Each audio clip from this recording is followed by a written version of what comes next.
자, 두 번째 강의 시작해 볼게요. 네, 닥터웰 회계 기초 네 번째 시간입니다. 경영 활동과 영업 이익에 대해서 우리 다시 한번 리뷰하는 차원에서 해볼게요. 우리가 손익계산서라는 게 있다고 그랬죠. 수익과 비용입니다. 즉, 우리 비용에는요, 크게 뭐가 있냐, 원가, 판관비 이렇게 크게 나눌 수가 있어요. 여러 가지 비용이 있지만 일단은 원가가 있고요. 우리가 여러분 레스토랑 창업했다고 생각하세요. 그러면 일단 원가가 여러 가지가 있겠지만 이제 식자재가 가장 클 거고. 근데 이 식자재가 가만히 있으면 돼요? 결국은 광고를 해야 사람들이 올 거 아니에요. 그러고 여러분 직원들이 있을 거고. 그러면 직원 월급 줘야죠. 이런 걸 다 판매하기 위한 것들 관리비라고 하죠. 그걸 광고비 같은 게 포함됩니다. 즉 회계란 우리가 자원의 소비를 측정한 것이 우리가 손익계산서라고 보시면 되고요. 판관비의 핵심이 결국 인건비입니다. 특히 그냥 일반적으로도 제조업뿐만 아니라 다 인건비가 판관비의 핵심인데 호텔은 이게 크다 이거죠. 호텔은 그 비용이 드는 게 많아요. 고정비가 일단 건물 많고요. 그 다음에 이제 고정 비용 말고 이제 계속 나가는 비용이 이제 가장 큰 게 판관비 중에서 인건비입니다. 자, 그래서 인적 설비에 따른 비용이에요. 그게 인건비인데 잘 보시면 우리가 흔히 비용하고 이익을 같이 보여주는 게 손익계산서잖아요. 그러면 우리가 일단 손해를 먼저 인식한다 이거예요. 여러분 투자하면 벌써 돈이 나가는 거니까. 그래서 우리가 매출하는데 기여하는 걸 매출 원가라고 했어요. 그쵸?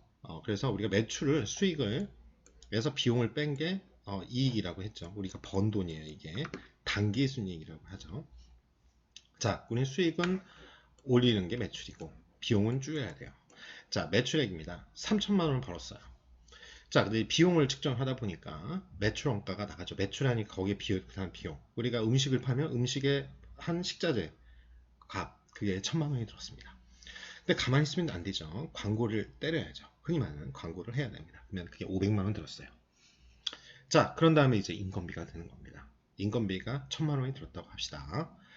자, 그럼 여러분 200만 원, 200만 원 정도 하는 우리 직원들 5명 있다. 이렇게 생각하시면 되죠. 즉, 우리는 당연히 노무를 제공한 대가로 급여를 받게 되고, 그거는 회계상으로는 숫자로 나타내니까 비용으로 쳐야 됩니다. 자, 그러면 우리 커피 전문점을 창업한다고 생각해 보세요.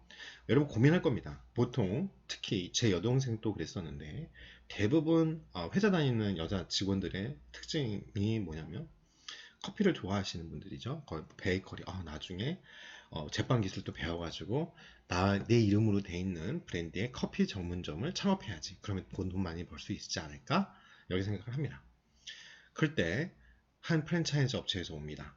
저희 프랜차이즈가 새로운데 이라고 아시죠? 커피 전문점을 창업하면 월 1,000만 원은 무조건 보장합니다. 이랬어요. 그래요?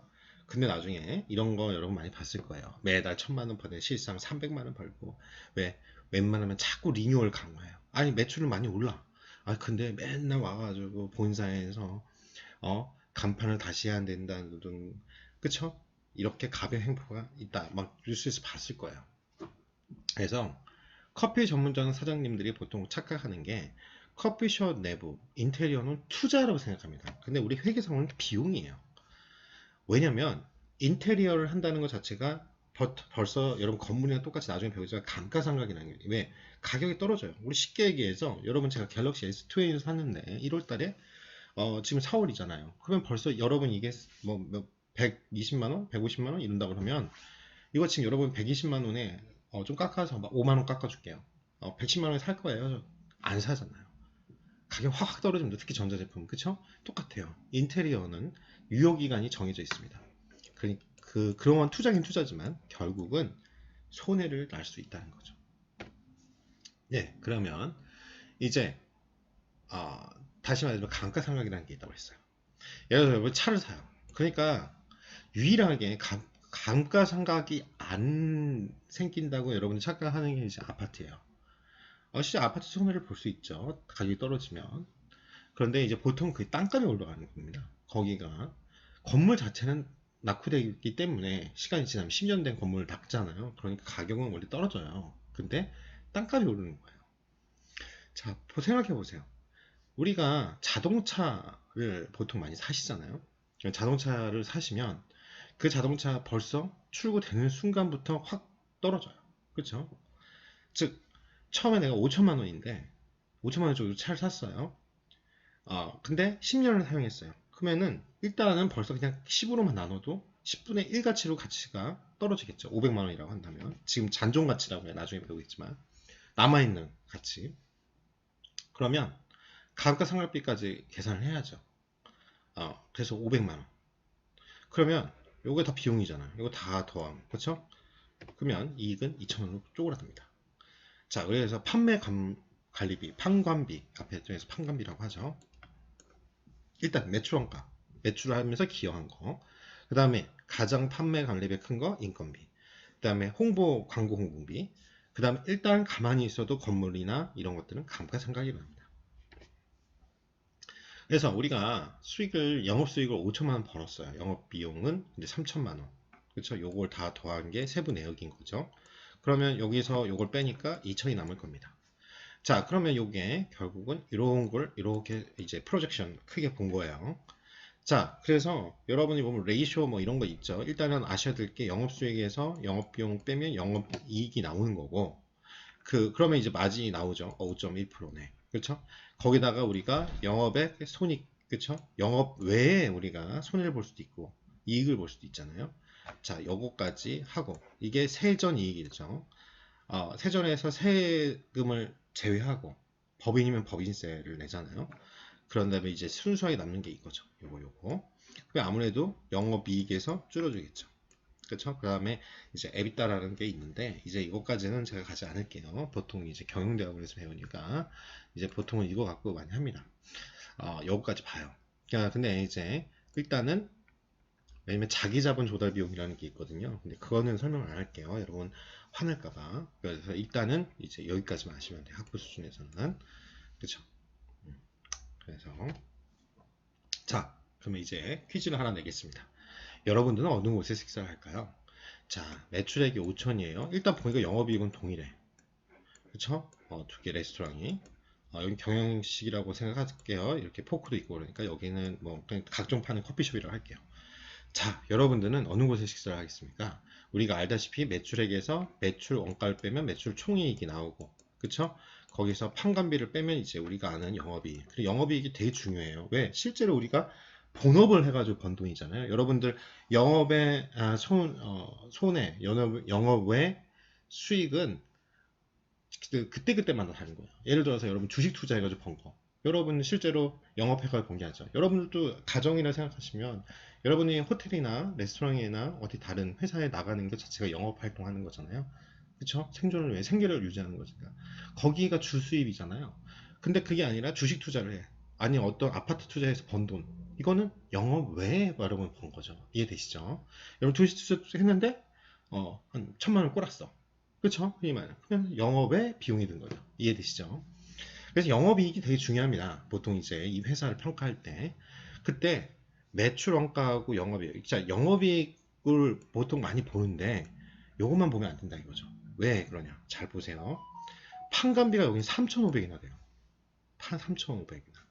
여기는 판관비가 거의 안 들어가요. 그쵸? 예를 들어서 여기 레스토랑은 여러분 여기는 직원이 많은 걸 수도 있고 여기 같은 경우는 예를 들어서 그렇게 보시면 되죠. 요즘 밴딩 머신 같이 이렇게 키오스크로 주문하는 데 많죠. 그냥 뭐 여러분 어제 제가 맥도날드 갔다 왔는데 하도 제가 추출해서 새벽에 맥도날드 가면 뭐가 있어요. 요즘에 그 야심한 시간에는 24시간 하는데 어떻게 해요? 카드 꽂고 그냥 주문 내가 알아서 누르고 그러면 그냥 띵동 하면 내가 음식 찾으면 되잖아요. 이제 그런 시스템 바뀌었죠. 그냥 인건비가 줄겠죠. 뭐 한 명만 썼다 그러면. 자, 그러면은 보세요. 보시면 매출 원가가 4천이죠. 그쵸? 판관비가 500이에요. 매출을 하는데 들어간 비용이 더 많은 거예요. 그쵸?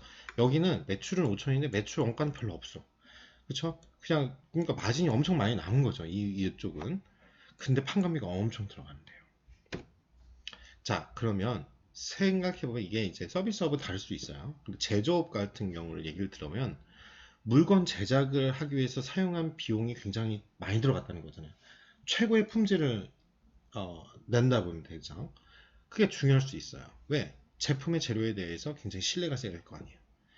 자, 그래서 우리가 봤을 때 여기 판관비가 적게 들고 영업이익 동일하게 냈네? 훌륭하다고 할 수 있나요? 아니죠. 왜냐면 예를 들어서 재료비가 아니라 판관비에는 임대료가 있을 거 아니에요. 그쵸? 임대료를 의해서 비음식적 가격이 A보다 높다면 비음식적 음식이 반드시 훌륭하다고 볼 수가 없습니다. 그래서 우리가 실제로 이 매출 총이익이 여기 4천이나 나왔잖아요. 요거는 매출 총이익은 바로 매출 원가에서 결정이 나기 때문에, 그쵸? 매출 원가가 올라가면 매출 총익은 줄어들 수밖에 없는 거잖아요. 그리고 여기는 적어요. 요거에 비해서 B 레스토랑은 매출 원가가 엄청 셉니다. 그래서 매출 총이익은 정부 이제 많은 정보를 줄 수 있습니다. 나름대로 영업이익이 동일하고 할 때, 그렇죠? 그래서 다시 말하지만 수익에서 비용을 뺀 게 이익이라고 했어요. 우리가 원가라는 건 어떤 우리가 매출을 올리기 위해서 투입된 자원입니다. 그 중에 우리가 물건이다. 우리가 음식 같은 경우도 그랬죠. 우리가 호텔 또 재고 자산이 뭐야? 객실이잖아요. 그렇죠? 재고를 갖고 있다 손님 오시면 파는 거죠. 우리가 그렇죠?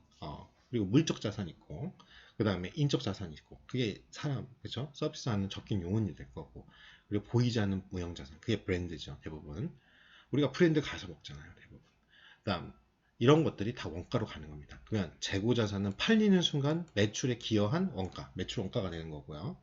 그렇죠? 여러분 음식이 팔리면 매출 원가로 잡히는 거죠. 그 음식값, 식자재가. 그 다음에 물적 자산이라고 그러면 뭐예요? 시설물. 객실 같은 경우에는 가만히 놔둬도 손님이 쓸 때마다 쓰든 안 쓰든 가격은 떨어져요. 그 원래 객실은 낙후가 되잖아요. 인적 자산 인건비 들어가죠. 여러분 그 여배우는 급여를 받고 그렇죠. 그렇지만 회계상부상에서는 인건비로 나가죠. 무형 자산이라고 하면 뭐 광고비나 연구비가 있을 수 있죠. 자, 그래서 우리가 이렇게 제조 활동가 뭐 물건을 만들기 위한 생산하는 데 같은 경우는 물건을 만들기 위한 제조 활동. 우리 같은 경우도 예를 들어서 이것도 식자재 식음료 쪽에서는 들어갈 수 있어요. 제조 활동이. 예를 들어 도시락 만든다고 생각하세요. 요즘 많이 도시락 만들잖아요. 그러면 당연히 재료비 들어가죠. 인건비 들어가죠.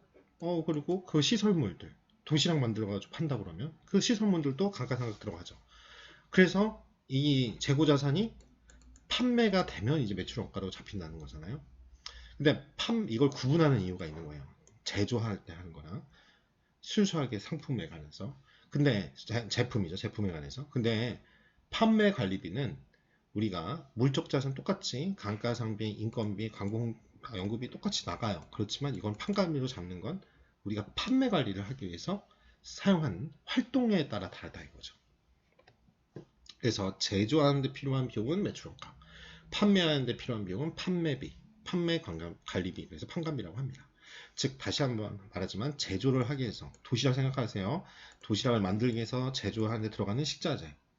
자 거기에서 이제 재고가 쌓이겠죠. 재고를 이제 판매를 해야 될 거 아니에요. 그리고 판매하기 위한 그렇죠. 그렇게 원가한다. 이렇게 생각하시면 됩니다. 그래서 손익계산서는 크게 보면 영업비용일 경우에 매출원가와 판관비가 있어요. 그 판관비 안에는 광고 연구비나 홍보비나 인건비나 감가상각비가 있습니다. 다시 말하지만 그래서 이 제조활동과 판매관리 활동 두 가지의 활동을 통해서 우리가 어떤 제품이나 서비스를 만들어 그래서 그걸로 매출을 기여해가 되면 그 매출 총이익에 기여한 것들이 요거 어떻게 제 매출원가 그리고 판관비를 제외한 게 영업이익이라는 걸로 여러분들에게 수익으로 다가온다 이렇게 생각하시면 됩니다. 그래서 요 손익계산서의 이 흐름은 꼭 기억하셔야 된다 이거죠.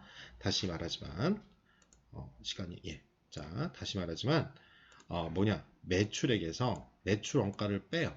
그러면 매출 총이익이 나와요. 자 그런 다음에 여기까지가 제조를 위해서 만들어졌던 거고 그 다음에 판매 관리비 이렇게 머리에 딱 고정을 해놔야죠. 구조와 영업이익이 있어요. 그 매출액 총이익에서 인만 관리비와 판매비를 뺀 거죠. 그래서 그 다음에 이제 기타 수익이 날 수도 있고 그 다음에 금융수익 그쵸 여러분 주식 같은 게 대부분이에요. 왜 회사도 주식 갖고 있는 경우가 많아서 그런 다음에 이것들 영업 외 손익과 비용을 가감하거나 차감한 다음에 법인세 비용 차감 전 순이익이 나오고 여기서 법인세 비용을 빼는 거죠. 그러면 실제로 내가 번 돈 이게 당기 순이익이에요. 그쵸?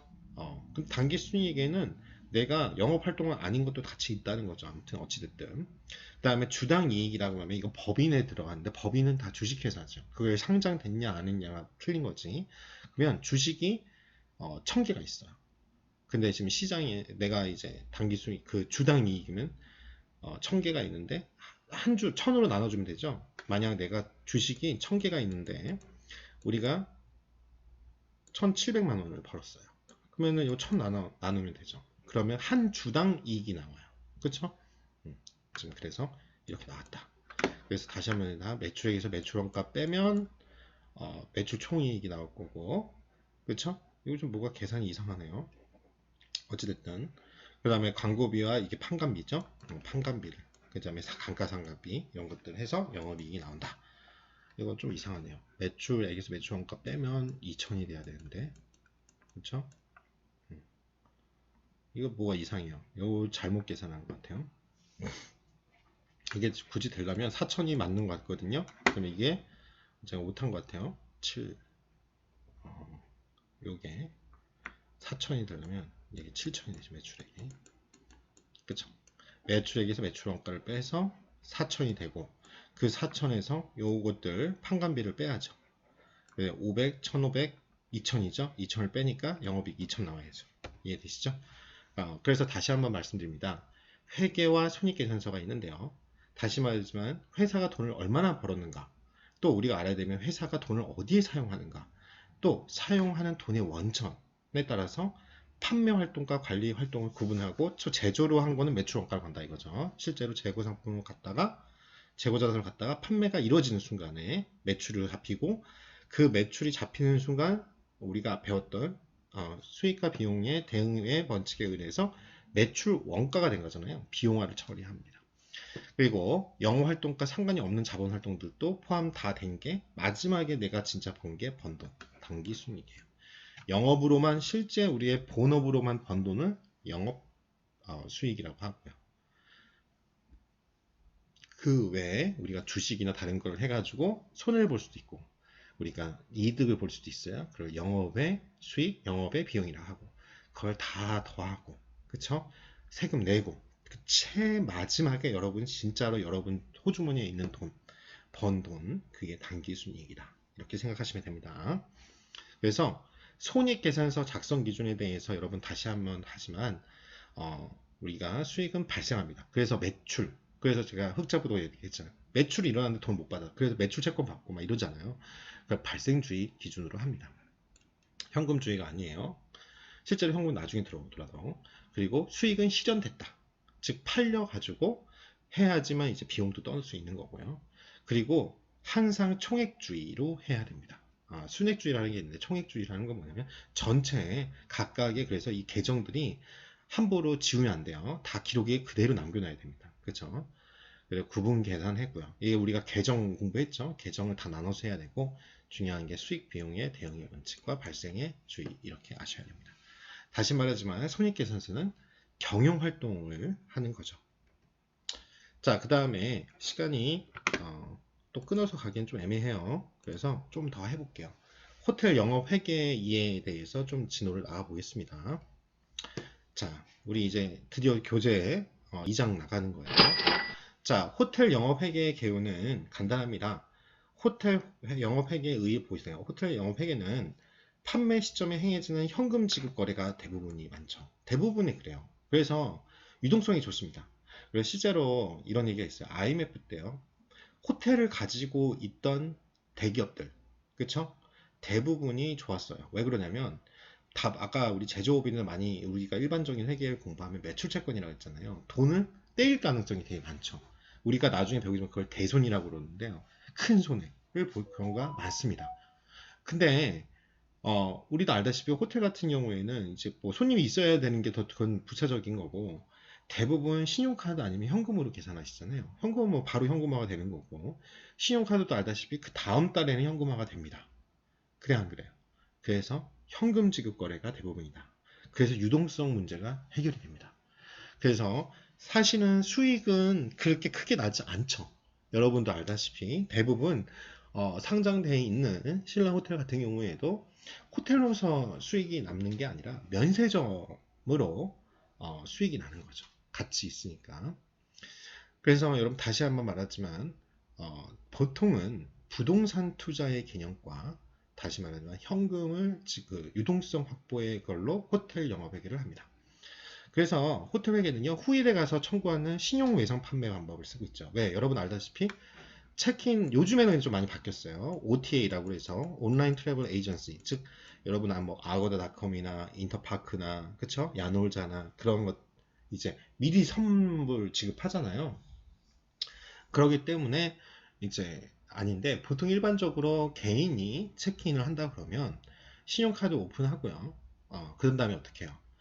왜 이렇게 놔두느냐? 돈을 계속 쓰라 이거죠. 부대 시설 이용하고 보통 룸 사인 하시고 그 다음에 나중에 미니바 같은 거 이용하시면 나중에 체크아웃 할 때 정산을 하시죠. 그래서 일반적으로는 아직까지는 신용 외상 판매다 이거죠. 그래서 우리가 알고 있는 호텔의 경우에는 복잡한 여러 곳의 영업장 등에서 분산적으로 발생될 수 있는 빌들이 있어요. 즉 예를 들어서 우리가 5스타 호텔로 보통 보면 이렇게 호텔이 있고 부대 시설에 뭐 수영장 있고 그렇죠? 그다음에 커피숍 있고 뷔페 식당 있고 대부분 각종 시설들이 있잖아요. 여기서 나오는 비용들이 다 어디에 마지막에 체크아웃 할 때 프론트에서 정산을 하시고 이제 체크아웃 하시는 거잖아요. 그러니까 이런 빌들이 있단 말이에요. 청구서라고 그러죠. 청구서. 이런 청구서들을 정확하게 집계해서 고객이 언제라도 나 체크아웃 할 때 이렇게 해주세요. 발행해주세요. 딱 할 때 한 장으로 게스트 폴리오라고 그래요. 한 장의 청구서를 딱 집계해가지고 드려야지 이거 집계하고 전화해가지고 뭐 확인하고 이런 절차가 10분이 넘어간다. 그럼 고객 화내요. 물론 이런 것들을 다 하는 시스템이 다 갖춰져 있죠. 웬만한 조그만 호텔들도. 그래서 이걸 Property Management System이라고 하죠. 자, 그래 PMS라고 합니다. 자, 호텔 영업 회계의 특성이 있습니다. 즉, 이 세 가지는 아셔야 되는데요. 수납 기능, 회계 기능, 감사 기능을 내포하고 있습니다. 우리가 수납한다 그러면 말 그대로 고객이 호텔 이용의 제반상, 즉 다른 것들 이용했던 거예요. 그래서 회계하는 원, 즉 이제 보통 프런트에 캐셔 업무를 담당하고 있는 사람이 있어요. 그날. 그러면 직접 고객의 대금을 영수하는, 즉 영수증 발급하고 돈을 받는 거. 그게 수납이죠. 자, 회계 기능이라고 그러면 호텔을 이용한 고객들의 요금 계산서를 발행을 합니다. 그리고 집계 분석해요. 이게 누가 하냐? 나이트 오디터가 합니다. 즉 야간에 마지막에 요금 계산서를 각각은 이제 기본적으로 업무가 24시간 돌아가잖아요. 프론트는. 그러니까 이렇게 쭉 이용하고 또 업장에서도 계속 요금 계산서가 발행되죠. 손님이 이제 주문할 때마다. 그런 다음에 어떻게 해요? 이게 다 PMS에다가 다 실시간으로 갑니다. 그게 뭐예요? 각자 포인트 오브 세일즈라고 들어봤는지 모르겠는데 포스 시스템이죠. 이 시스템에 의해서 여러분 바코드 찍거나 이렇게 하면 그 테이블에 정산하고 간 내역들이 다 PMS로 갑니다. 그리고 업장을 보통 실무용 업장이 마감하거나 또 부대시설 업장에서 그날 매출이 있으면 그 영수증, 카드 영수증이나 현금 같은 건 시제금으로 해서 뭐예요? 프론트에 나중에 하고 보관하고 그 다음에 퇴근을 하시죠. 그러면은 보통 7시 정도에 이제 격리부서 담당자가 출근하면서 그거를 가져갑니다. 현금 가져가시고 입금해야 되니까 그 다음에 정상한 것들을 확인차 그쵸? 가져가세요. 영수증을. 그리고 감사 기능 그리고 나이트 오디터의 역할이죠. 그 뭐냐면 각각 회계원들이 있어요. 프론트 딱 하면 뭐 6개 그런데 이렇게 보통 바쁜 주말에 한 6개가 열려있죠. 창구가.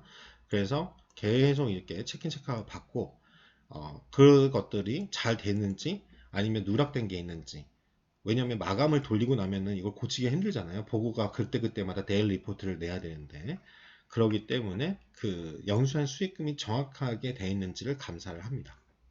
그렇죠?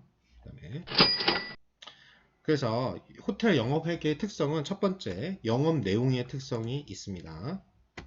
그래서 객실 수익은 투숙객의 숙박 요금과 식사 고객, 그쵸? 숙박, 그쵸? 식사 요객, 그걸 게스트 레저라고 합니다.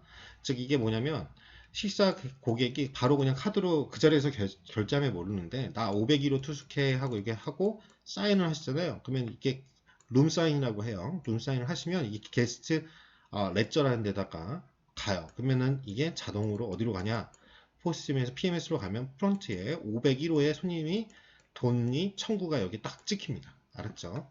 그래서 또는 행사 고객에 대한 객실 대실료를 포함하고 있습니다. 그 다음에 음료 고객은 음료 수익은 레스토랑, 바, 커피숍 이런 데서 각각의 발생하는 매출에 대해서 회계 처리를 레스토랑 회계라 하고 이것도 당연히 호텔 회계 시스템의 하나죠. 그래서 호텔에서 발생되는 영업 수익은 전표를 통해서 거래가 이루어집니다. 기타 영업 수익에는 뭐 전화 아니면 세탁 우리가 보통은 이제 용역업체랑 해가지고 거기서 뭐 아무튼 가격을 용역업체에다 하는 거랑 틀리게 우리 중간 수수료를 먹죠. 그리고 주차장도 요즘에 다 이제 주차 관리 시스템 하는 회사하고 이제 우리가 협약을 맺어가지고 거기서 일정 부분 좀 비싸게 받죠, 호텔이니까. 그래서 거기서 또 수익이 나고요. 그리고 환전 수익, 그쵸? 이런 것들 여러 가지가 있습니다. 그러니까 수익과 비용의 회계 처리는 수익 원천에 따라서 부문별로 회계 처리하고, 즉 객실이면 객실, 뭐 식음료 업장이면 식음료 업장, 그 다음에 뭐 기타 아니면 하우스키핑 뭐 각각의 부문별이 있잖아요. 거기에서 회계 처리를 합니다. 그리고 회계 손익계산서에도 당연히 구분해서 세부 단위별로 표시를 해야죠. 우리 배웠지만 경영분석 하려면 어떻게 해요? 각각의 영업 수익 원천에 따라서 각각의 경영 부문별 매출 이익이나 이런 것들을 분석해야 되기 때문에 그렇죠. 그래서 호텔의 영업회계는 주로 고객에게 제공하는 인적 서비스 대가에 대해서 회수 및 관리하는 회계입니다. 알았죠? 자, 이제 시간이 좀 된 것 같아요. 좀 오버했는데 하나만 더 하고 3교시 들어갈게요. 7번은 뭐냐? 호텔 투숙객에 대한 매출 발생액의 회수. 우리가 매출 발생했어요. 그러면 그거의 회수는 제공되는 시점에서가 아니라 체크아웃 때, 왜 신용 판매이기 때문에 정산하는 것이 보통 일반적인데 많이 바뀌고 있죠. 왜? OTA가 보통 70%가 넘어요. 요즘에 특히 조금만 이제 삼성 호텔리어는 90% 가까이 되기 때문에, 근데 이렇게 의존도가 높으면 문제가 생기는 게 OTA가 좀 위험해진다. 지금처럼 이제 대팬데믹 같이 어떤 큰 감염병이 대유행한다던가 정치적으로 어떤 문제가 생긴다던가 그럴 때 영향을 바로 받습니다. 의존도가 너무 심하면. 자, 참고로 하시고요. 잠깐만 여기서 끊었다 가겠습니다.